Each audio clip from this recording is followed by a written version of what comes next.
Lea, ilang mga pulis ang ipinadala sa Southern Luzon para tumulong sa mga kababayan nating naapektuhan ng bagyo?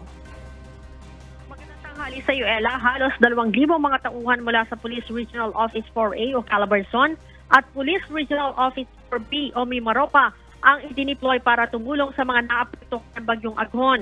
Sa ipinadalang report ni Area Police Command Southern Luzon, Police Lieutenant General Roderick Armamento, kabilang dito ang mula sa Search and Rescue Team at Reactionary Standby Support Force ng Pro-4A at Pro-4B.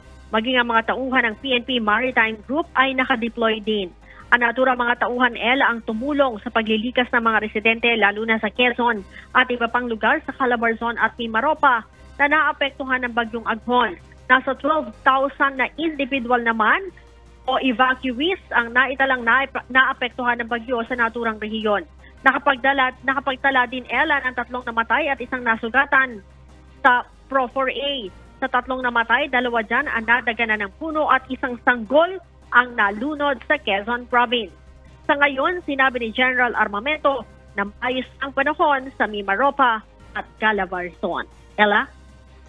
Alright, maraming salamat, Lea Ilagan.